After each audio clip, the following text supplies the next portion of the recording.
It's Friday the 26th of March. My name's Juan Brown. You're watching the Blanco Lirio channel, and by popular demand, folks have been requesting a briefing on the blockage of the Suez Canal by the giant container ship Evergreen. Though it's a little bit out of my wheelhouse of aviation accidents and incidents, it's really a lot of the same issues. Math, science, physics, economics, human factors. Let's check it out.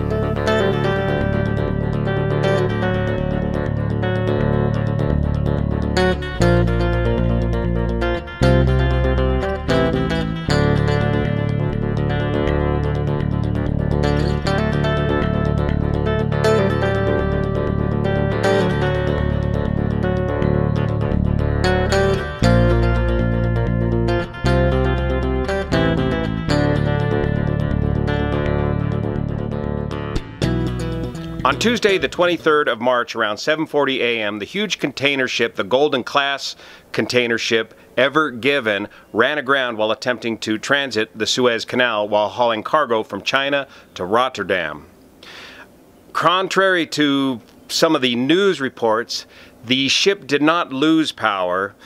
Investigators are finding out that the ship was simply overpowered by heavy winds and low visibility, up to 40 knots, and I believe this was a crosswind component, 40 knots of wind, crosswind component, coupled with the low visibility associated with the dust storm associated with the windstorm.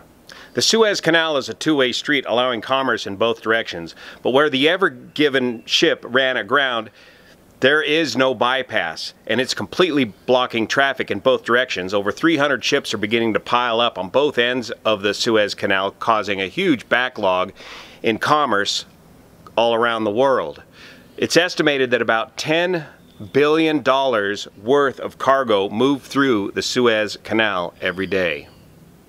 According to my math, that amounts to about over $17 million per minute in cargo that is not being moved through the Suez Canal. And in the pictures I see online, I see one lone excavator slowly trying to dig out the bow of the boat, and I'm wondering how much each scoop of that sand is worth in time while this blockage of the Suez Canal goes on. Now let's figure out why this happened.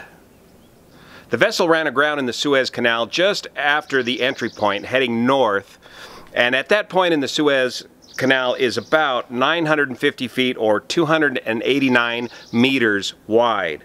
The depth of the Suez Canal in that area is estimated about anywhere from 66 to 79 feet deep, or about 20 meters deep. The vessel involved, the Evergreen, is a new class of mega cargo container ship called the Golden Class of vessel, and that vessel is over 1,300 feet long, or 400 meters long, 196 feet wide, or about 60 meters wide. I'm adding meters for the by popular demand of my European and overseas audience. So obviously the ship is much larger in length than the Suez Canal is wide.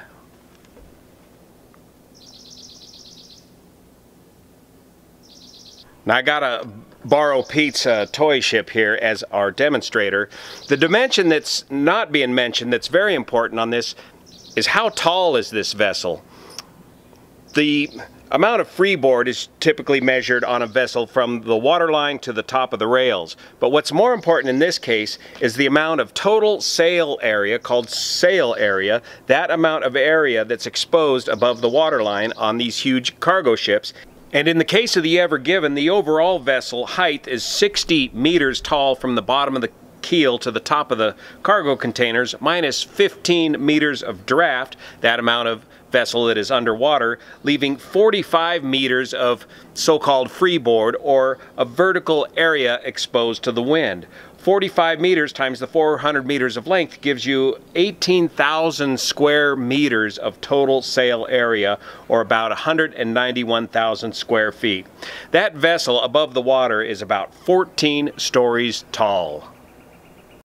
When you expose a boat of that area to a 40-knot crosswind component, you are going to simply overpower that vessel. There is no amount of bow thruster or stern thruster force that can overcome the crosswind component of 40 knots acting on that much flat plate area. Now, some of you mariners out there can help me understand what exactly happened here.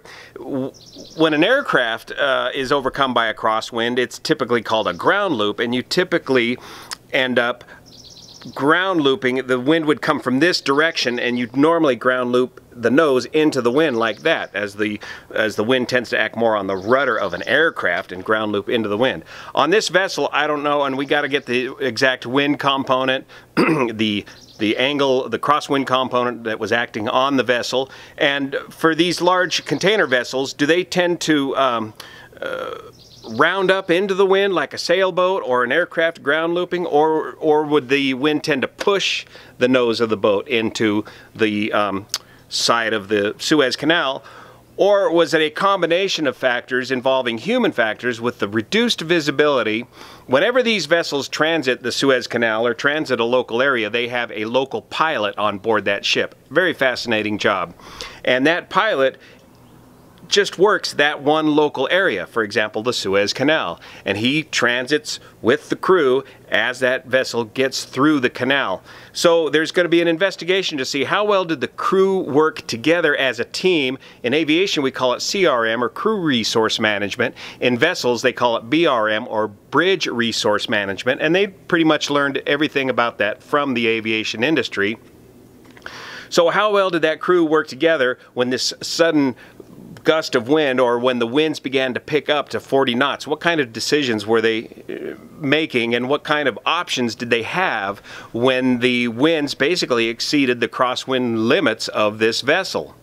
Normally these vessels have bow thrusters, or bow and stern thrusters. These are thrusters that produce thrust out of the side of the boat and can allow you to turn and maneuver the boat into very tight spaces very accurately. But these thrusters are designed to work in relatively calm conditions, like at port.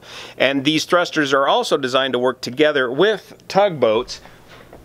And by the way, these vessels are so huge that even the largest 100-foot tugboat just pales in comparison and really doesn't have enough strength to move these vessels without the help of several of these tugboats. The thrusters are marked on the side of the hull so the tugboats know where to operate along these vessels to assist them in their maneuvering. But I believe in this case, when this vessel was transiting the Suez Canal, they were doing this with a local pilot on board, but I don't think they had tugboats assisting them with them. I don't think they were required or needed them at the time. The investigation will bear this out. And so once that wind kicked up, even with all the thrust of the bow thrusters, without the assistance of a tugboat to back up that thruster, I think that ship was easily overwhelmed by the winds. So now to get out of this mess, they got to do several things. They've got to lighten the load on the ship to reduce the draft of the boat, the vessel, to get it more buoyant. And the poor guy with the excavator at $7 million a minute, where the cargo backlog, working under pressure, so to speak, has got to dig out the bow and stern of the boat. Fortunately, the vessel was not damaged during this incident. And then they'll need to get, and they already have in place, a bunch of tugboats to get the boat dislodged and get it moving down the Suez Canal. And this, by the way, is the second incident of this particular vessel. This vessel was built in 2018 and was involved in a 2019 incident, I believe it was, regarding a ferry boat on the River Elbe. So that brings to question, is there a seafarer's crisis going on out there on the high seas today? As we go through this COVID-19 process right now, everything is pretty well shut down. We saw in aviation how aviation was pretty well shut down, and we've got concerns about storing the aircraft, bringing those aircraft out of storage, and pilots getting rusty, losing their skills. Just the opposite apparently has happened in the shipping industry. In the global shipping industry, those ships continued to move, and those crews that were on those ships have not been being relieved at the same rate that they normally would be relieved. So some of those crews that are on some of these ships have been out to sea for over a year long. And so what does that mean when you do not get a break from your job? These marine jobs, just like aviation, hours and hours and hours of boredom with moments of panic, sheer terror. If you do not get a break from that job, complacency builds in. and fatigue. So complacency and fatigue, human factors coupled with this dust storm, low visibility, and high crosswind component are some of the many things investigators will be looking at as they figure out what happened to the Evergreen cargo vessel that blocked the Suez Canal. Thanks so much for your support of this channel over on Patreon that make this content possible. We'll see you here.